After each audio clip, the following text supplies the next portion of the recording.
Magandang gabi po sa inyo lahat, mga kapatid.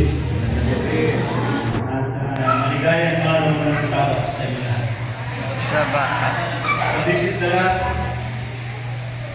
night ng ating pong Youth Week of Prayer. I hope na-bless po kayo sa ating pong gabi-gabi pagtalakay po.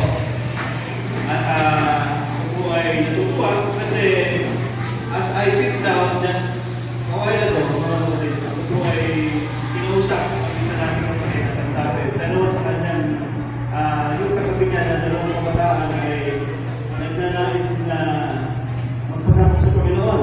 Amen. Nagnanais na magpapisiman. At if there are still some of you na gusto ko makatanggap sa mga kabataan natin na gawin kumatan na hindi pa kayo mapapisiman, ay meron po gaganapin na baptism sa December 13 sa LHC, sa SSC po. Mas maganda na doon na kayo mapapisiman. Ano po? At marami kayong makakasama doon mga kapatid. Si Pastor J.R. ay nag-chat din sa akin kahapon. Sabi meron din daw dalawa doon sa Lumil. I'm hoping na madagdagan. At dito sa Buklod ay meron din yan ng dalawa. So mas marami na tayong inaanin sa ating final stretch ng Harvest 2025 mga kapatid.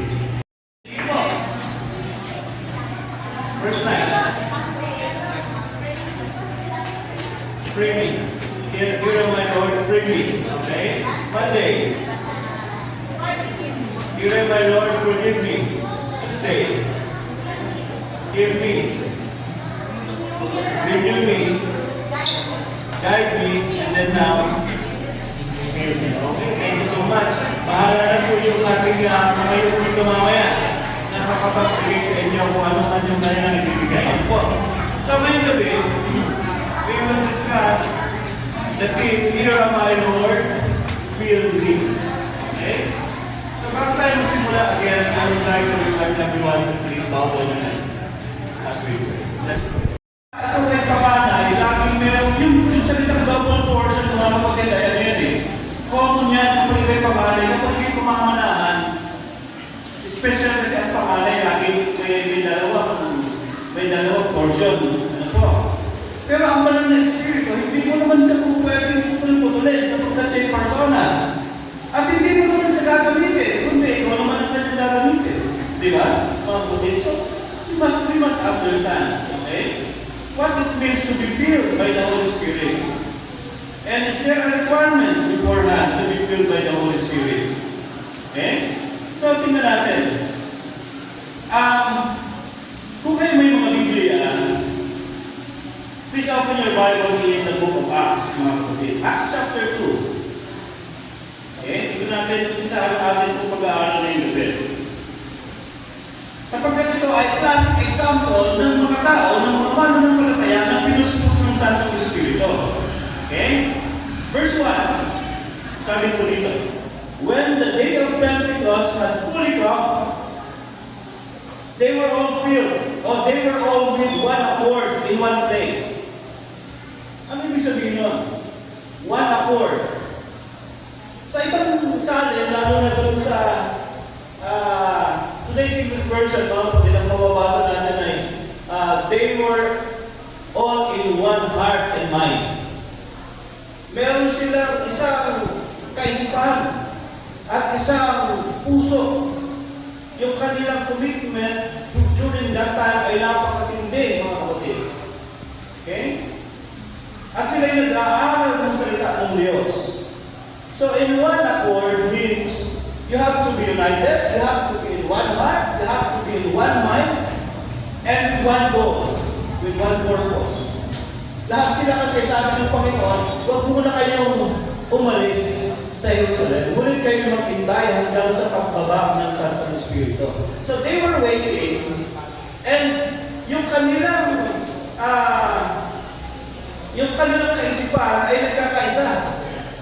Nag-aaral ng salita ng Diyos, umaawit mga kapatid. At nakita ng Panginoon yung kanilang sinseridad sa paghihintay sa banal na Espiritu, at sila kayo pinuspos.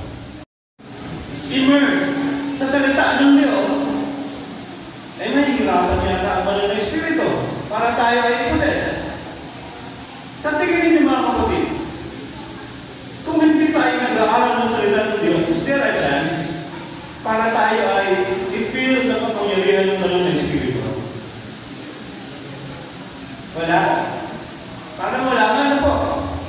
Kasi ang alam ko mga kapatid, ang banal na Espiritu, kapag ikaw ay pinusas ng banal na Espiritu, there is a kind of work that you have to do.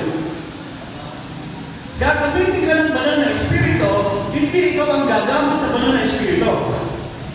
Kasi dito sa passage, at saka sa tuloy-tuloy na eksena ng banal na kasulatan, yung mga napusas ng Santong Espiritu, nung sila ay nagsalita ng iba't ibang wika, mga kapatid, ay yun ay katunayan sila ginagamit ng Panginoon. Kagaya ni Philip, parang Paul sa chess. Sabi ng banal na Espiritu, Philip, punta ka doon. There is a eunuch in that, ano ba yun? Karuwahe. Nakasakay siya doon. Siya'y nag-aaral ng banal na kasulatan. Binabasa niya si Isaiah, sa propeta. O anong sabi? Punta ka doon.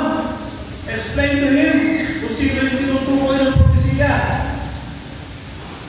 So, being filled by the Holy Spirit means that you are called to do something. Di ba? So, kung tayo nagnanais mga kapatid ko na tayo maposes ng Santong Espiritu, in order for us to be filled by the Holy Spirit, or by that power, dapat submissive tayo at nakalagay sa ating isipan yung gawain na nakaating sa atin. We cannot say that, I'm already an Adventist, that's enough. Being an Adventist is not a guarantee of salvation, no? Naniniwala ba kayo doon? But being an instrument, or being a person with a deep foundation of faith and deeper relationship with God, and being used by God for the furtherance of His work, yun yung makakasigurado tayo. Pero, title alone, hindi tayo sigurado dyan, mga kapatid. And suddenly there came a sound from heaven as of a rushing mighty wind, and it filled the whole house where they were sitting. And there appeared to them divided tongues of fire, as of fire, and one sat upon each of them. Okay. Dito sa section na ito mga kapatid ko, lahat sila ay na-possess. May lumapag sa kanila na waling dirang apoy. That is the symbol of the Holy Spirit. Pero ang problema, hindi nila nakikita yung nasa sa kanila. Ang nakikita nila ay yung nandun sa kasama nila. They were not aware na meron mula sa kanila. May lumapag sa kanila. Pero ang kanilang pinatutunayan, yung kanilang mga kasamahan ay na-possess ng banal na Espiritu. O may lumapag sa kanila na kapangyarihan.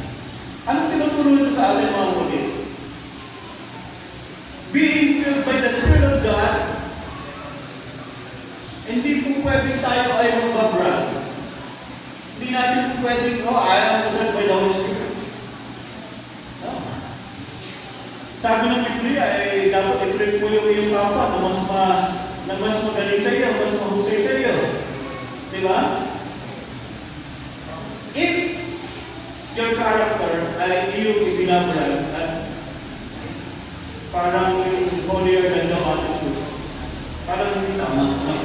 Parang hindi yun yung sakto doon sa talata. O doon sa banal na Espiritu na siyang gumagamit. Di ko ba? Ay pagkamisan, iba na yung takbo ngayon eh. Yung na itataas na ay yung ginagamit, hindi yung gumagamit. Tama ko ba? Pastor, ano ba yung sinasabi mong ginagamit at gumagamit? Hindi natin ko nga yan. Baka tayo manilig. Ay kung ano yung isipin. Okay. So, napakaganda no? Ang itinataas nito ay yung banal na Espiritu na nagbibigay sa kanila. Nagpapagindapat sa kanila sa paggawa.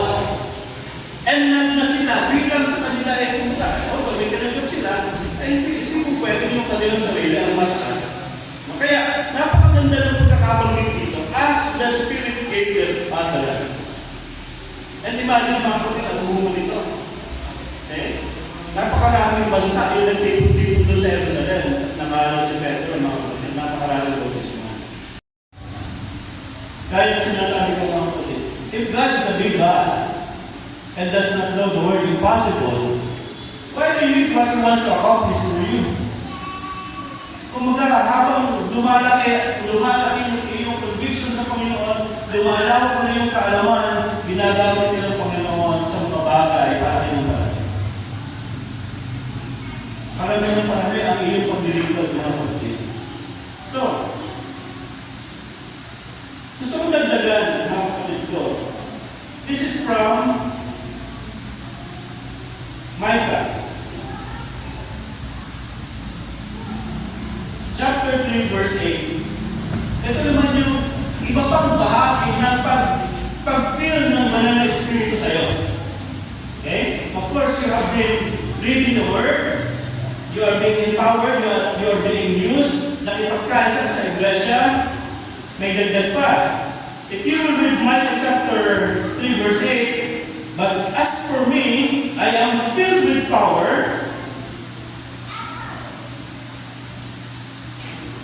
and with the Spirit of the Lord, and with justice and right, to declare Jacob his transgression, to Israel his sin. Bibigyan ka ng Panginoon ng Espiritu, ng kalakasan, kapangyarihan, ng hustisya. Para ano? To declare to Jacob his sin, o his transgression. Ibig sabihin, yung iyong tinanggap sa Panginoon na kalakasan, yung kapangyarihan, yung hustisya, yung ano ba yung may, lakas ano? Na hindi lang para sa paglilingkod sa labas, kung hindi sa loob. If you have Exodus 31 verse 3, I have filled him with the Spirit of God. Okay, binanggit din yung Spirit ng Diyos na ibibigay. We will be filled with the Spirit of God. In wisdom, in understanding, in knowledge, and in all kinds of craftsmanship. Para pare-pareho. In wisdom, in knowledge, in understanding, and in craftsmanship. Yung tatlo, important. Ito lang naman yung iniwanan ng Panginoon bago siya umaga sa langit. Ito yung huling sinabi niya sa mga alagad. Make disciples. And to be filled by the Holy Spirit, it comes with only one purpose. To make disciples.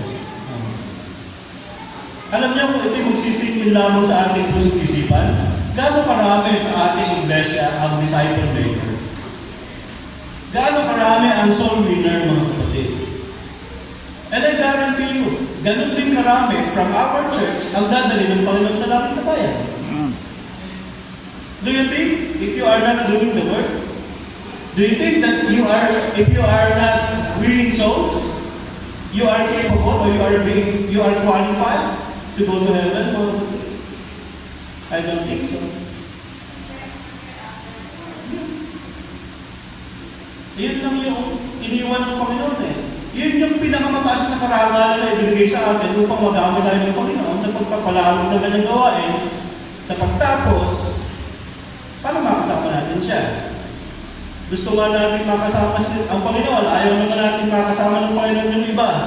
Na sa pamagitan lamang natin sila makalalapit na tayo ang gagawin ng Panginoon instrumento. Paano naman yun? Tingnan po ba natin lahat? Yung pinag-uusapan natin mga kapatid, here am I, Lord, fill me. It is not us that will use the Holy Spirit. But instead, it's the Holy Spirit that will use us. He will be the one empowering us for His glory, for His work. Sa sunod kong tanong, ito naman sa amin ngayon, ang willing na ma-feel ng banal na Espiritu. Pwede po ba? Taas kamay. O tumayo na lang tayo. Those who are willing to be filled by the Spirit of God this time. Marami ay lumaban ng magandang laban na iningatan namin ang pananampalataya. Kami naggumawa sa inyong banal na mugdalan. At sa inyong pagdating, kami masayang sasalubong. at makakasama ninyo magpasawalang hanggan. Pagpalain po ninyo maging sama-sama ngayong gabi. Buknurin kami ng tali ng pag-ibig at pagmamahala na ang tunay na diwa ng pagiging sa Kristiyano makita sa aming mga buhay.